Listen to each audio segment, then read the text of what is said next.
पेश अगली बड़ी खबर आपको बता दें, हल्द्वानी में भारी फोर्स की तैनाती। भारी फोर्स हल्द्वानी में 7 मजिस्ट्रेट तैनात। शहर को 5 सुपर जोन में बांटा गया है। ये बड़ी जानकारी आपको दे रहे हैं। हल्द्वानी के बनभूलपुरा में कानून व्यवस्था बनाए रखने के लिए मजिस्ट्रेट की तैनाती कर दी गई है। पूरे इलाके को 5 सुपर जोन में बांटा गया है और 7 मजिस्ट्रेट तैनात किए गए हैं। ये बड़ी जानकारी आपको दे रहे हैं। हल्द्वानी में जिस तरह से हिंसात्मक माहौल देखा गया, अभी भी सवाल ये जस का तस बनाए कि इसके पीछे मास्टरमाइंड कौन है। हल्द्वानी हिंसा को आखिर स्पॉन्सर किसने किया? छतों से बरसे साजिश वाले पत्थर। और एक और बड़ी खबर आपको बता दें, और बड़ी खबर यह कि हिंसाग्रस्त इलाके में कर्फ्यू लगातार जारी है। तीसरा दिन है और तीसरे दिन भी कर्फ्यू जारी। और यह बताया जा रहा है कि इंटरनेट सेवा भी अभी फिलहाल बंद है। चप्पे चप्पे पर पुलिस फोर्स की तैनाती कर दी गई है। हल्द्वानी बनभूलपुरा इलाका जहां पर जबरदस्त बवाल और हिंसा देखने को मिली थी, उसके बाद से लगातार पुलिस फोर्स एक्शन में है। पीएसी की तैनाती, रैपिड एक्शन फोर्स मौके पर तैनात की गई। और यह बताया जा रहा है कि तीसरे दिन भी कर्फ्यू जारी है। तीसरे दिन भी कर्फ्यू इंपोज किया गया है। इंटरनेट सेवा को फिलहाल बंद किया गया है। और जानकारी यह भी कि चप्पे चप्पे पर पुलिस बल की तैनाती की गई है। इसके अलावा आपको बता दें, कानून व्यवस्था बनी रहे 7 मजिस्ट्रेट, क्योंकि पूरे इलाके को 5 सुपर जोन में बांटा गया है और हर चप्पे पर लगातार पुलिस की पैनी निगाह।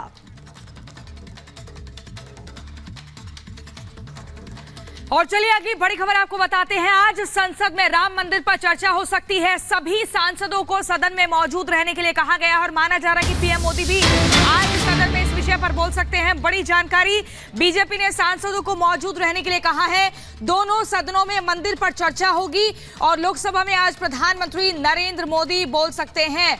राम मंदिर पर यह एक विषय है जिस पर व्हिप भी जारी किया गया है बीजेपी द्वारा।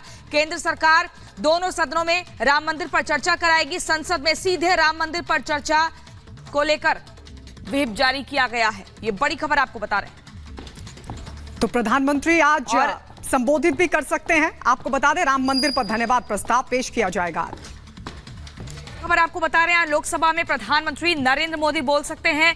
बीजेपी ने व्हिप जारी किया है और सभी सांसदों को सदन के भीतर मौजूद रहने के लिए कहा गया। आपको बता दें कि बजट सत्र की जो समय सीमा है उसको बढ़ाया गया था, लेकिन आज उसका आखिरी दिन है और इसी के चलते ये बड़ी जानकारी, राम मंदिर पर चर्चा हो सकती है। लोकसभा में प्रधानमंत्री नरेंद्र मोदी बोल सकते हैं। अयोध्या में रामकाज संसद में गूंजेगा।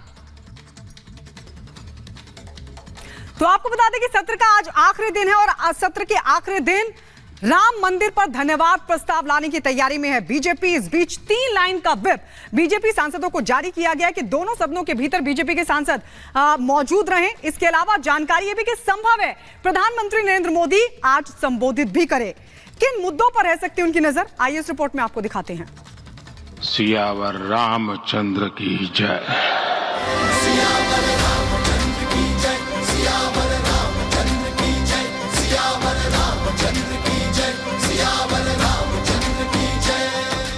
संसद के दोनों सदनों यानी लोकसभा और राज्यसभा में आज राम मंदिर पर धन्यवाद प्रस्ताव पेश होगा।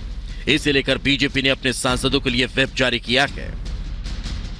बता दें कि पिछले महीने की 22 जनवरी को राम मंदिर में रामलला की प्राण प्रतिष्ठा का दिव्य और भव्य आयोजन किया गया।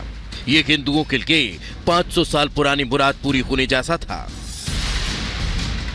इसे लेकर संसद में आज धन्यवाद प्रस्ताव पेश किया जाएगा। आपको बता दें, प्रधानमंत्री नरेंद्र मोदी आज शाम करीब 5 बजे 17वीं लोकसभा के अंतिम सत्र में भाषण देंगे। बीजेपी ने लोकसभा और राज्यसभा के अपने सभी सांसदों को 3 लाइन का व्हिप जारी कर संसद में मौजूद रहने को कहा है।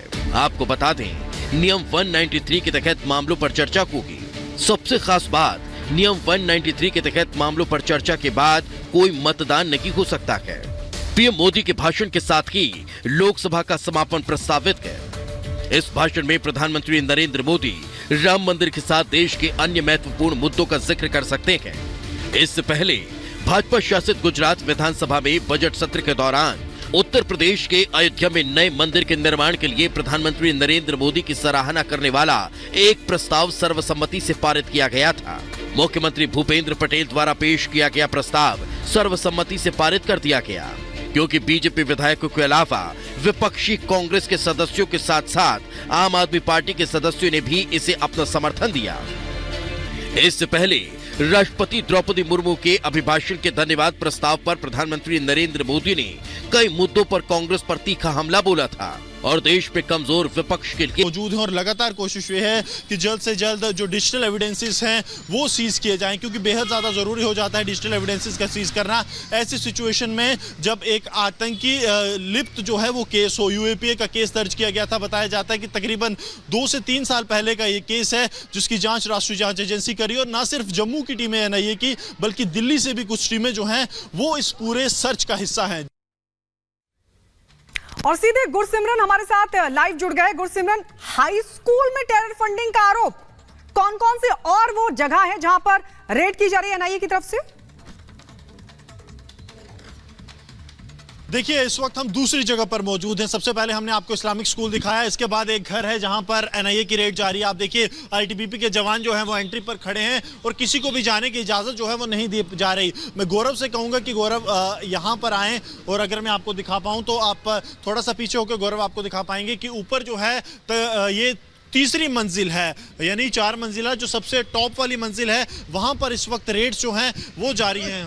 गौरव, अगर आपको इस वक्त यहाँ से दिखा पाएं तो आप देखेंगे कि ठीक ऊपर आपको जम्मू कश्मीर पुलिस के जवान जो हैं वो दिख जाएंगे। गौरव, अगर आपको जूम करके यहाँ से दिखा पाएं तो आप देखिए कि जम्मू कश्मीर पुलिस के जवान जो हैं वो यहाँ पर डिप्लॉय कर दिए गए हैं। या ये डिप्लॉयमेंट इसलिए की गई है ताकि जो इलाके सर्च किए जा रहे हैं, जो घर सर्च किए जा रहे हैं वहाँ पर, क्योंकि यहाँ पर कुछ ऑफिस और उनके जो घर हैं बताए जा रहे हैं जो इस्लामिक मॉडल स्कूल के हैं, उसकी पूरी सर्च के लिए यहाँ पर पुलिस को तैनात किया गया है। मैं आपको गौरव आपको लगातार यहाँ से विजुअल दिखा रहे हैं, जूम करके अगर आपको दिखा पाएं तो आप देखेंगे कि ऊपरी इलाके में काफ़ी ज़्यादा जो डिप्लॉयमेंट है वो कर दी गई है। वहीं अगर आपको यहाँ से चंद मीटर की दूरी पर दिखाएं वो इस्लामिक हाई स्कूल, जहाँ पर आरोप है कि पैसे का इस्तेमाल, जो पैसा ज़कात बैतुल माल के नाम पर लिया गया उसका इस्तेमाल आतंकी गतिविधियों के लिए किया गया। आपको बता दें कि 5 फरवरी 2021 को राष्ट्रीय जांच एजेंसी के दिल्ली पुलिस स्टेशन से जो है वो केस दर्ज किया गया था और ये केस जो है ये आतंकी षड्यंत्र को लेकर है। यहाँ पे आपको आईटीबीपी के जवान दिख जाएंगे जो बड़ी तादाद में यहाँ पर हैं और ठीक सामने ये वो इस्लामिक हाई स्कूल है जहाँ पर इस वक्त रेड जो है वो जारी है। तकरीबन सुबह 6 बजे के करीब का समय बताया जा रहा है जब से यहाँ पर लगातार रेड जारी है और अब जो कुछ डिटेल्स निकल कर आ रही है वो इस तरफ इशारा करती हैं कि यहाँ पर एक बड़े षड्यंत्र रचा गया था। कोशिश ये थी कि बैतुल माल और ज़कात के नाम पर जो पैसा लिया गया है, जो राष्ट्रीय जांच एजेंसी की तरफ से आरोप लगाए गए हैं, उसका इस्तेमाल जम्मू कश्मीर में हिजबुल मुजाहिदीन, लश्कर तौयबा और बाकी आतंकी संगठनों की फंडिंग के लिए किया जाता था। ये एक बड़ा केस है, आपको बता दें। बिल्कुल गुरसिमरन, बहुत ही महत्वपूर्ण जानकारी आप पहुंचा रहे हैं ग्राउंड जीरो से और बता रहे हैं कि 12 से ज्यादा ठिकाने हैं, किस तरीके से जम्मू पुलिस जो है वो जगह जगह डिप्लॉय की जा चुकी है, एनआईए की टीम पहुंच रही है और छापेमारी की इस पूरी कार्रवाई को अंजाम दिया जा रहा है। बहुत शुक्रिया गुरसिमरन इस महत्वपूर्ण जानकारी के लिए। और आइए बात करेंगे हल्द्वानी में सख्त पहरे की।